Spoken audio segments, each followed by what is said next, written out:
Welcome back to another episode of Keys to Currency. On today's episode, we have Matt Rodgers. Matt is somebody who used to be a TV producer, and he is now a real estate wholesaler in the land wholesaling niche. We went over strategies, talked about his background. Hope you guys get a lot of value and enjoy this episode. All right, Matt, welcome to the show, man. I appreciate you coming on. Yeah, thanks for having me, Justin. Yes, man. I'm excited to have this conversation, dude. I know you've been in the real estate space. You're killing it with wholesaling land. Are you flipping land as well? Yeah, so I'll wholesale to builders in certain areas, infill lots, and then I also do rural vacant land. Okay, awesome. So before we get into the strategies, man, kind of take me on the journey about how you got started in real estate. Sure. I was a TV producer for 15 years, did a lot of reality shows that people know and have seen over the years. Got out of that about 5 years ago.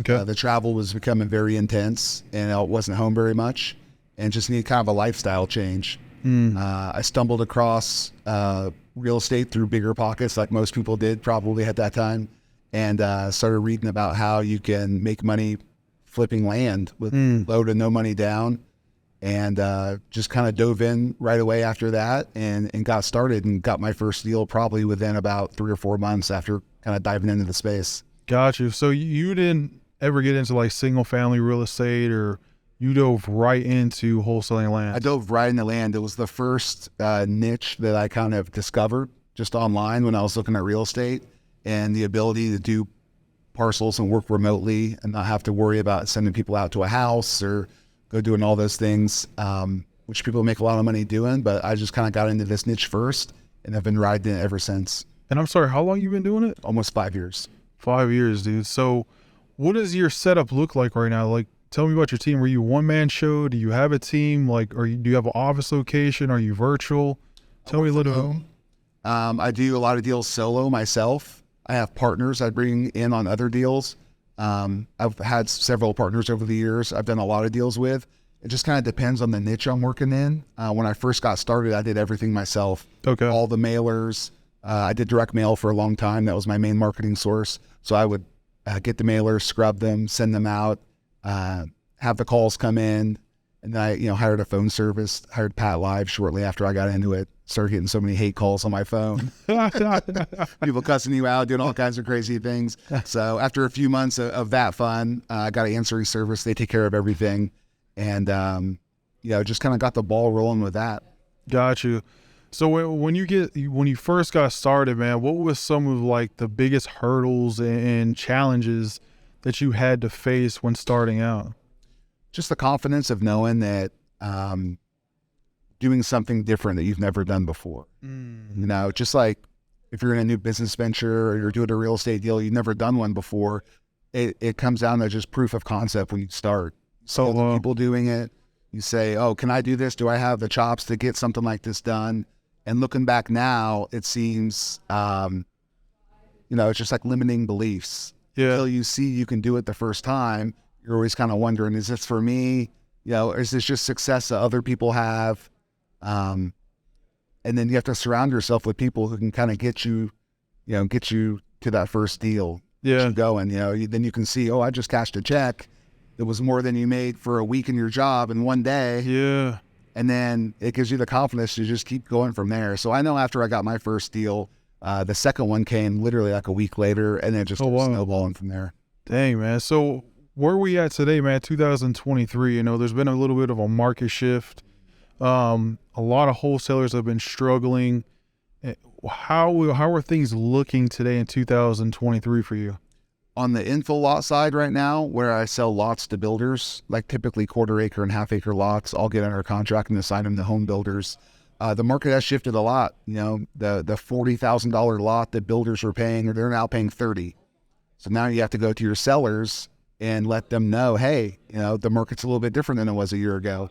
And they always want the most money for their... Shit. Yeah. Sorry, dude. Oh, you're good. All right, guys. Sorry about that. We're at a business mastermind right now. There's a lot of foot traffic. As you guys can see, we're at an airport. But Matt, if you could continue on, state of the market, how has it affected you? How have you transitioned? you basically have to go back to your sellers and let them know that we're in a different time in the market right now. It's not what it was a year to 18 months ago. And sometimes sellers think that whatever the last big hike was for their property value is what it's just going to stay at forever. And that's not the case. So where somebody's vacant infill lot might have been worth, let's say $40,000, now it might be worth 30 or 28. And go back to them and let them know, hey, the market has shifted. They don't always want to hear that. They want top dollar for what they have, but that's not the reality of where the market is right now. Sometimes you're able to get deals from that and talk to them and let them know where things are right now, and sometimes you're not. Yeah. So it's just part of the challenges of direct to seller marketing is trying to keep the seller informed of actually what's going on in the market at the time. Got you. So let's talk about some strategies, man. If I'm brand new looking to get into this, there's a lot of different directions that we can go if we want to be a wholesaler in real estate, right? We can wholesale single family, we can wholesale multifamily, storage facilities, land. In regards to land, if I'm just starting out, if you were starting over today in this current market, what would you do? What steps would you take to be successful as a land wholesaler?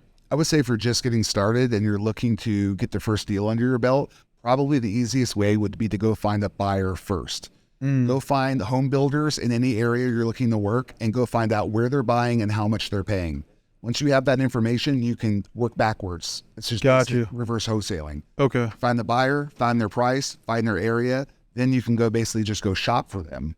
Okay. Pull an area and go direct to seller, reach out to sellers through text, cold call. You could email them, you can do direct mail and find out who's interested in selling. You already know what your buyer's going to pay. So you kind of have a cheat code a little bit. Yeah. You can work backwards. If the seller, wants 25 or 30,000 and a builder in this area is paying 35 or 40, you have an instant spread right there. It's just up to you how you negotiate to maybe make the spread a little bit bigger or what you need to do to get the deal done. Okay. So use the reverse wholesaling model to be successful in this when you're just starting out. So go find the buyer first. Now, in regards to finding the buyer, what are the best ways to find buyers in regards to wholesaling land? The simplest thing to do is just to Google home builders in whatever area you're looking at. Okay. You want people who are building spec homes, which means that they're going to build a home with the intent to sell. Okay. They might not have a home buyer already lined up for that. They're going to build a few houses on empty lots in neighborhoods, and then they're going to just turn around and sell them on the retail market. Got you. Have you noticed, when it comes to the builders, you say Google them, right?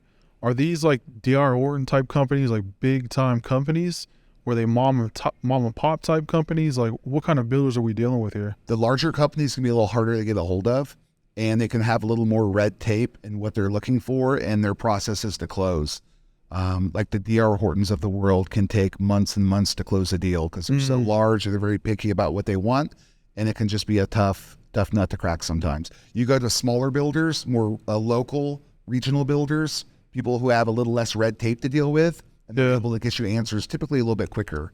So those are the people I find in certain markets can be the easiest to do deals with because they might buy 10 lots a month, which is not that many, but that can be enough for you to get in and they'll tell you exactly what do you want. They typically answer their phone or text and they'll get back with you quickly. So if you're looking to do a deal, find them like a local builder who might build, if they are buying 10 lots a month, maybe they're building 5 houses a month, something like that. Not that big, but you can get them deals and they'll typically respond to you very quickly. Got you. How does that conversation flow when we're trying to develop that relationship? If we're brand new, right? And we don't really have credibility, what does that conversation look like when we're trying to build a relationship with a builder? It's tough when you first get in and you're not sure what to ask, what to say. You want to come off sounding like you've done deals before until you get your first couple under your belt. Then you have a little more confidence. It's just something simple as, calling a builder and saying, hey, I source vacant lots in your area and I would love to bring you some opportunities. How many lots are you looking to buy per month? Gotcha. That's simple. You can keep it. The more you talk, the more you go on, the less they're going to, probably be interested. Just straight to the point. I'd love to bring you some opportunities. Where are you looking to buy? What type of lots are you looking for? And if they say they're not interested, sometimes that happens. Sometimes they might not be buying at that moment. They might have their allotment already purchased for the month or the year. Just go find other builders. There's tons of them, especially in major metros. And it's just a simple Google search. Find them pretty easily. Yeah, so you're always going to get more no's and yes. Yes. So for somebody to call and just the very first builder, they get this amazing buy box of what they're looking for and, really solid prices. That's not always going to happen. You might get one of those occasionally, but you might have to call 10, 20 builders to get through to somebody who's willing to talk with you and let you know where they're buying and what they're looking for. And those are the ones that are typically the easiest to deal with because they'll let you know right off the bat, hey, we want this area at this price with these, we have to have city water and sewer, or we're okay with having a well and septic. They'll let you know exactly what they're looking for. And typically the ones that are doing that up front are the ones that are easier to deal with because they know when they work with investors like us that you're going to bring them exactly what they're looking for. And as long as you don't waste their time and only bring them what they want, then you can do deals with them for a long time. Got you. So I know you said you specialize on the infill lots. For the people that don't know, real quick, what is an infill lot? Absolutely. Infill lot is basically the easiest way to put it is if you're in a neighborhood and you have, 3 houses in a row and there's an empty lot and maybe a couple of houses next to it, that empty lot is called the infill lot. Gotcha. And they're typically, anywhere from like a quarter acre to a half acre home lot in a neighborhood. And they just don't have a house on it yet. Got you. Awesome, dude. So, I know there's like different things that you can do when it comes to land wholesaling, land developing, land flipping, right? Why the infill lots? Why not go find big plots of lands, raw land, whatever the case may be, get those developed and sell it to a developer? What made you choose the infill lots? That's just one vertical that I have within land. I do the vacant land also. Okay. So I'll go out and I'll find recreational land that's 20, 30, 50, 100 acres, whatever the parcel size is, and typically buy it. I'll take it down myself, close on it, and I'll either list it with a land-specific broker or agent, somebody who specializes in farmland, recreational land, things like that, and I'll just put it out on the market and basically do a hotel. Gotcha. How crucial is it to have relationships with realtors and brokers? It's a huge deal, especially when you're doing rural vacant land. If you're buying 10, 20, 30 acre land parcels and bigger, you need somebody in your corner or a couple of people in your corner who are specialized in land. They're land brokers or land agents. They know exactly what the dirt is going for in a particular part of the county and what the different types are for. I've sold 30 and 40 acre lots to people who just want to ride their dirt bikes around it, people that want to go camp, people that just want a place to maybe build a house, have a little weekend getaway outside the city. So people's wants and needs vary so much. It really helps to have somebody on your side, like a really good agent or broker who specializes in rural vacant land to kind of steer the ship of what you might need and how you can get it best to market for a potential buyer. Got you. So I know I specialize in wholesaling single family. We've had previous conversation in the past. You've helped me with getting into wholesaling land, right? Now, single family, I always tell people, if you're just starting out, you don't have a buyer's list, you're doing the reverse wholesale model, build relationship with realtors because they can help you move the deal. Absolutely. Right? Would you recommend the same thing when it comes to wholesaling land? Yeah, absolutely. You never know when a agent has a list of buyers that are just constantly monitoring for deals off market, and they have what's called pocket buyers, and they're just might be a handful of people they know in the area that are constantly looking for a deal. Right. And it doesn't have to be on market, and this is just one of the many channels you can use to sell a deal, to get information about the market. And I have lots of agents I work with in different markets I'm in that are constantly giving me updates, information, where the prices are in the market, what to look out for, just information. Information is so critical in this business. The more you can get it and the more relationships you have, they can kind of push the information you need in your direction. You just can't put a price on that. So they can basically do like the market analysis for you and let you know the hot areas, what areas you're wasting time in. this is where my buyers are looking. If you find a deal, bring it to me. I'll help you move it. Especially if you're in a new area that you haven't really worked in before, having agent knowledge is crucial. Yes. That's the first thing I'll do. If I go into a new market, I'll call a couple of agents. Not everybody's the most friendly to want to work with you, but all you need is one or two. And as long as you know that they're actually doing deals, and you have to vet them, make sure they're doing deals and they're not just somebody that kind of has their agent license and is doing, something else on the side. They're actually in the market doing deals. You get those people and you can form relationships with them. They'll let you know what areas of the county you want to be in, what parts of the city are better than others, where their pocket buyers might be looking in certain areas, and be able to steer you in the right direction. Because in the perfect scenario, you're going to be doing a lot of deals with them. And the more that they can push you in the direction to get them commission checks, they'll work with you all day. Yeah, 1,000%, man. You got to utilize those relationships to have success in any business endeavor. I mean, relationships are so crucial. And I totally believe that having solid relationships with realtors can take you a long, long way. Because trying to do all by yourself, as you know, you fall flat on your face. Yeah, you will. And it's just like anything else. The more you can network and know who the people are in the markets that you're looking to work in and what they're doing and how you can best serve each other, it's the best. When I got into this business almost 5 years ago, I'm originally from Indiana, and I wanted to do rural vacant land in Indiana. And I ended up reaching out to probably 4 or 5 land-specific agents that specialize in larger acreage. And they told me a couple of them weren't interested in working with me. A couple of them were, and I ended up finding one who I was still doing deals with to this day, 5 years later. Nice. Well, so between, rural vacant land and infill lots, which one's more profitable? Which one do you enjoy more? Which one typically moves faster? Infill lots typically move faster. Okay. If you get it under contract and you have a builder, you can close. I've had builders close in 10 days. I've had builders that need 45 days. Okay. It just depends on what their process is and how quickly they're able to move. I would find that the smaller builders are able to close quicker. The larger companies have more red tape and they have more processes in place that tend to string it out to 30 or 45 days. Gotcha. So is infill lots a little bit less profitable than the rural vacant land? It can be. The way I do it, they typically move a little bit faster and the profit isn't as great, but you can do a lot more deals. Yeah. Rural vacant land, the sales cycle is a little bit slower. Gotcha. Something under contract. If you're looking to just wholesale it or move it, because of the nature and the size of the property, those can be anywhere from 30 to 90-day closings on the sales side. Gotcha. The buyer's going to need to do a little bit more due diligence. They might be looking, they might need a survey done. They might need to have somebody go out and walk the property to find a flat spot to build a house. What do the utilities look like? Out in the sticks, you never know. Right. So there's all kinds of different variables, especially when you're doing rural vacant land to take into consideration. So the sales cycle can typically be a little bit longer. Got you. So, man, you told us how to go find the buyers, how to start those conversations. Now that I have my buyer, how do I go find this land? Are we pulling lists? What are we doing to go have opportunities?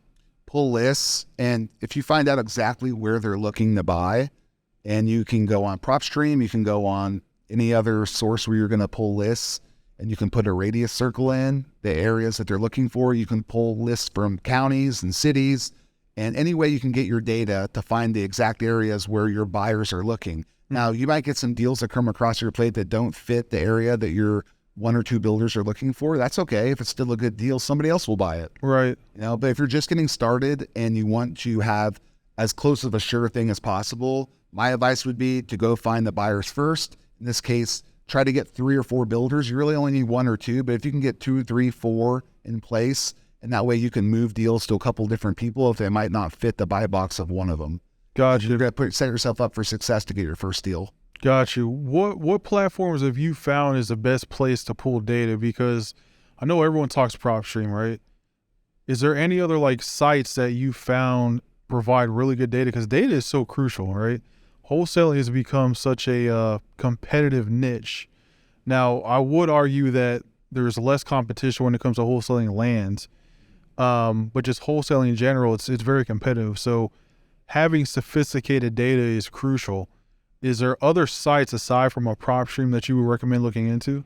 Yeah, PropStream's okay for land. I wouldn't say it's the best. Data Tree is really good for land. Okay. Data Tree is owned by First American Title, so they have really, really good information you can find. And it's not that expensive. You can sign up for a program and get data pretty cheap with them. I have a Land Vision account, which is very expensive, but it works for me. That's not something anybody new is going to want to get into. Land Vision provides a ton of different details and resources that are available to me that can help with seeing things that you can't get on typical data sites. Got you, man. So how many markets are you in right now? Right now I'm in 4 different markets. I do deals in Florida, Texas, Indiana, and I guess 3 right now. Okay. But I look at deals anywhere. Those are the 3 I'm mainly in right now. Okay. What made you choose those markets? I'm doing deals in Houston right now with a partner that I met in sub 2. And so we have some things going on there. And it's interesting to dive into a new market you've never been in before. Right. Just, kind of finding out what makes the buyers tick, what they're looking for. And just the whole process of kind of starting over for scratch is kind of fun at this point. So I'm doing deals there in Houston with them. I've been doing deals in Florida for the last 3 years. There's always a demand for home lots here. The market moves up and down quite a bit as the economy moves. The market 1000%, dude. So you're constantly riding that wave up and down. I would say that's a good place to start. A lot of the neighborhoods are platted here, or areas are platted here, which means somebody came in and took 50 acres and developed it. And there's just a lot of home lots in Florida. Got you. So that's a good way to get started. Although you can do that anywhere. There are home lots anywhere in the country, neighborhoods that are looking for homes to be put on them, and builders who are looking for land. Got you. So we got our buyers. We know where to pull lists. What is the best marketing sources to reach out to these landowners? Infill lots, I have found texting is the best platform for that for me. I'll do some direct mail to very targeted areas if I need something specific and I can't reach them via text or cold call. I don't really have cold callers doing anything for me. So if I see something that I need to target, like sometimes a builder will have a very specific lot they want, or 2 or 3. They're like, hey, we're building a house here. We'd love to get this lot next door. And then I'll go through the effort to really dive in if I can't contact them via text or a phone call, and I'll send a piece of direct mail. Maybe I'll have an agent in that area, go try to find out who owns a lot and connect with them because they're in the area, and I'm working virtually typically. So, gotcha. Have agents brought you deals? Oh yeah, all the time. Man, a lot of the agents aren't investors. That's not what they do. Some of them do, but most of them don't. So you're working with investor-friendly agents, but that doesn't mean they're necessarily investors themselves. Gotcha. So they'll know of people that are looking to sell for various reasons. Who knows what it could be? Some form of distress. They need to get rid of something, or maybe they've just been sitting on it. Vacant lots are a little different than homes, where people typically could own a vacant lot and own it for 20 years and just be paying the taxes on it. And then one day they wake up and say, I'm just tired of paying the taxes on it. I just want to get rid of it. Wow. You can pick it up for pennies on the dollar, or even if you're paying close to market price, as long as the builder's going to give you what they want, then that's something where you can still make a spread. Got you. What have you noticed the conversations are like? Because when it comes to wholesaling single family real estate, when it comes to, getting a hold of that homeowner, when you start that conversation, your sales skills better be pretty damn good, because you're not the only guy having that conversation with that person, right? Yeah. Have you noticed, do you have to have pretty strong sales skills when it comes to talking to these homeowners that own land? Yes and no. I just try to not sound too salesy and just have a conversation with them. I noticed you've owned this lot for 17 years. Is there any reason that you're thinking about selling now? Why is now the right time for you to sell? And they're going to tell you why. It could be anything from, I'm tired of paying the taxes on it. We had plans to build at one point and life changed. We have different plans now. We're looking to get rid of it. There could be 100 different reasons why they might be looking to sell. But if you go and treat them like an actual person and you're trying to solve a problem for them, instead of just sounding salesy right away, and I can do this and I can close in 10 days and I can do all this. Yeah. We can get to that later. Right. When I'm first getting on a call with somebody, I want to know who they are. I want to know kind of what's going on in their life and why they're looking to sell. And if you can just kind of establish a human connection first and let them know you're a real person and not some robot that's just trying to, get their land and you don't really care about what they're going through. Yeah. You're going to make your connections a lot on a deeper level.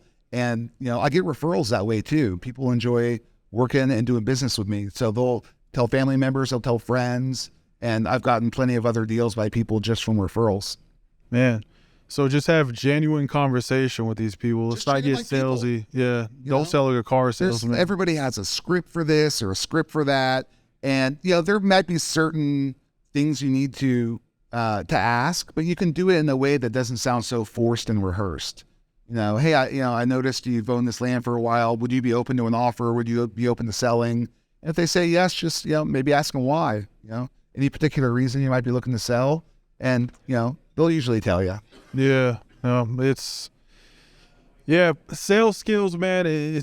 I think when it comes to talking to homeowners in the land space, it's definitely not as deep of a conversation that you're going to have with a homeowner that actually owns a piece of property. Correct. I mean, I guess the emotional attachment is not there like it is with an actual it's a lot less. house. Yeah. It's a lot less emotion involved in that. And it could just be an investment they had for a while that might not be working out. Could be a million different things. So it doesn't quite have the same emotional connection as maybe a house does. That has family memories or those types of things. So you can do some more deals a little bit quicker because of that. And and I did a deal late last year with a guy that had 26 parcels. Oh wow! And he bought them 20 years ago. They had plans to build. They were going to do a little development. They were all right by each other, and his plans changed. What's been your biggest deal to date? Probably that deal right there. It was in Central Florida. It ended up being 26 lots from one seller. I found a local builder in the area who went out and scouted all the lots. It took him about maybe 3 weeks to do his due diligence and came back and said he'd take them all. So I sold him 26 lots in one deal.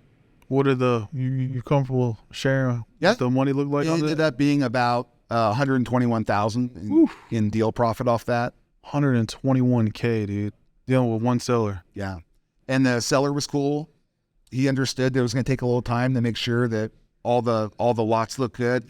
And, you hear $121K, you think, whoa, that's all just like one parcel. No, there was 26 parcels. Right. So it was broken up. You're looking at whatever, 4,000 of parcels, ballpark. Yeah. Something like that. But, times 26. Yeah. It was between like it adds up real quick. It was between like $4,000 and $5,000 the parcel. So you do a deal like that, all of a sudden, boom, you got $121,000 in deal profit. Yeah. So, keeping your marketing going and keeping your name out there as somebody who's doing deals and using your title company as credibility. Mm-hmm. If you're dealing with a new seller and they're a little iffy about, who are you? Have you done deals? Can I trust you to get this done? A lot of times I'll just send them the info to title companies. I do deals and say, you know what? I'm happy to refer you to my title company.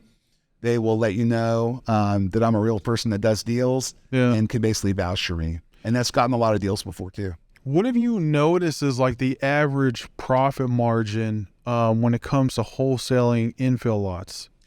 It can vary. I mean, I've done deals where I've made $2,000 or $3,000, but they were just simple deals to hand over to a builder. And, those are deals that nobody's retiring on, but they're going to help with marketing costs and, whatever your monthly cost could be to acquire parcels and your monthly burn on that. So I don't ever turn a deal down like that as long as I have a buyer lined up and I don't have to spend too much time looking for a buyer for that. And I've done deals where I've made $30,000 and $40,000 on info lots. So it can be anywhere in between. I would say, especially in a market like Florida where the lots can be a little bit cheaper in certain areas, $5,000 to $10,000 is probably a decent kind of median range. Well, what type of marketing overhead are you guys currently like looking at right now?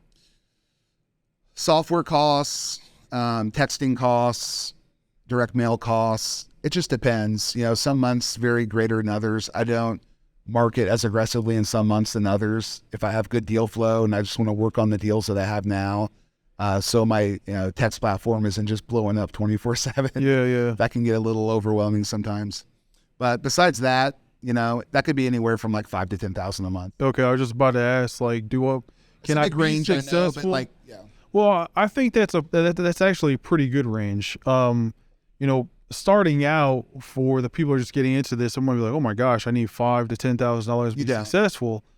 You don't, but at the same time, that's not a lot of money. No. I mean, Think about what your return is going to be on that. exactly. Now, you get to a point where you've done a few deals and you're able to put some money back into marketing, and you're not trying to cherry pick every deal where you're trying to get it for nothing for your marketing spend. You can do that for a while. But if you want to continue to do deals long term, you're going to need to invest in your marketing in some form or another. Right. Whatever that looks like, whether you text, call, do direct mail, PPC, whatever that looks like. So in the meantime, while you're building up your cash reserves to get some deals done and add to your marketing spend, you're gonna, once you get comfortable where you can spend even just a couple thousand a month, if you could put $2,000 or $3,000 a month into your marketing, you will see returns for that. But think about it: you put $3,000 in. If I just asked you, Justin, if you gave me $3,000 today, and you're probably gonna make $15,000 off it within 30 to 45 days. Is that a deal just anyone would take? Yeah. Yeah.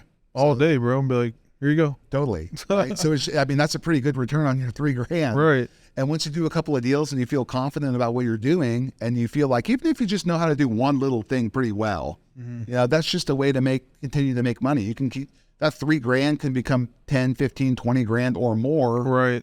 Monthly. Right. Exactly. So with that 5 to 10 grand budget, do you how many deals should I be able to do per month with that type of budget on average?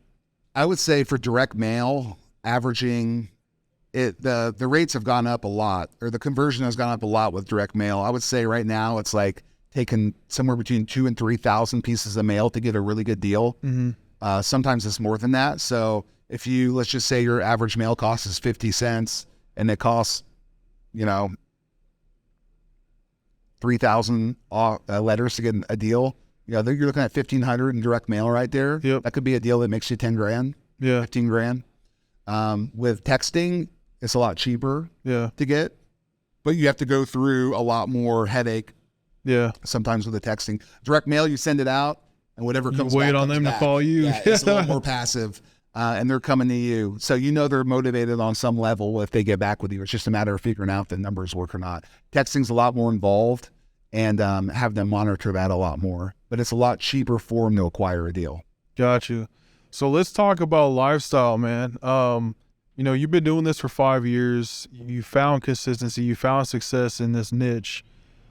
What kind of lifestyle has this afforded you? Like, I know everyone has, their own likings, their own way of doing things, their own way of living.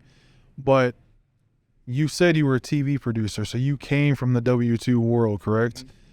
What have you noticed is the big difference in the way your lifestyle is between working a 9 to 5 and being an entrepreneur, someone who specializes in wholesaling land? Well, the funny thing is, as a TV producer, at some points I was a W-2, and a lot of times I was an independent contractor. So I very rarely had a job where I would go into the office at 9 and leave at 5. And typically I never even worked in an office. I would be out on location filming and shooting things for months at a time. So I rarely even worked in an office, and I work in an office much more now than I do than I ever did doing that. So it's been a little bit of a lifestyle change in terms of now I can travel when I want to travel, the things that I want to do. Before, I would get a call to go do a show in Texas, go do a show in Colorado, and be gone for 2-3 months at a time and have no real control over your time. Right. You need to work, you're going to go where the work is. And that line of work of television production, what I was doing, if you don't have the ability to choose between a couple of jobs, you got to go where the work is. Yeah. So I would find myself in the middle of who knows where for months at a time, and you have fun and you meet cool people and there's a lot of fun stories to tell, but you're not controlling your time and you're not controlling your money. So after I got out of that, and I decided I need to start controlling my time and I need to start controlling my money a lot better. But these fun stories on some of these TV shows only last you so long, right? Yeah. It's not putting any more money in your bank account. So I got into this, and now I'm able to I can wake up I still wake up early, like to go to the gym, go do things in the morning, just enjoy the morning a little bit, get to work mid to late morning, and start just doing deals, looking at the deal flow that's coming in, texting, direct mail, all those things, talking with partners I'm doing deals with, talking with agents I'm working with, there's always something going on. So in terms of just like sitting at an office from 9 to 5 all day, I've never really done that. And even with this, I mean, you're just kind of always on call, but I like it. Yeah. You know, I'll work on Saturdays, I'll work on Sundays, but a lot of times it's from my phone while I'm out doing stuff. Yeah. I'm not just stuck on my computer. It's truly like a lifestyle business. If you're okay with, you know, answering some calls and emails at times where typical 9 to 5ers wouldn't have to deal with that. Yeah. So it's allows you to live life on your terms, basically. You can travel, like, for instance, we're in Tampa, Florida for a mastermind, but you're still able to work from here if you choose to. Yeah. And I've been doing a couple of deals while I'm here. You know, we're in there listening to tons of great content and networking and meeting a ton of great people, seeing familiar faces, people I've known for a while, and meeting new people. And that part of it is key. Always meeting new people. What can you offer somebody? You know, what can they offer you? How can people work together and collaborate? Because there's been times I've just sat in my office by myself and grinded out deals and just done it on my own. And yes, you can make money doing that, but A, it's not very fun. And B, you know, it can get kind of lonely doing that. You know, you need people, even if you don't have a big, huge team, you can just collaborate with people, JV deals with people. Just keep people in your life that are on the same path as you and are just willing to do the things where you can work together and, you know, just try to make money together. Yeah, man. No, listen, you came on here, dude. You gave a lot of value, you gave a lot of game. I appreciate what you've done. I appreciate you teaching me. I look forward to the success you're going to have just in the next couple of years, dude. Listen, guys, Matt came on here, gave a lot of value. You guys got to tap in with him. Matt, how can they find you, man? My Instagram is Matt Rodgers 310. I live in Southern California, so that's my area code. And that's probably the easiest way to get a hold of me is on Instagram. Awesome. Listen, guys, he came on here. He told you guys, you know, strategies, gave a bunch of value. He told you guys how to get a hold of him. So if you got a deal in any of his markets, y'all got to hit him up. Hope you guys got a ton of value out of this episode. Please like, share, subscribe, comment your favorite part. Until then, I will see you guys on the next episode.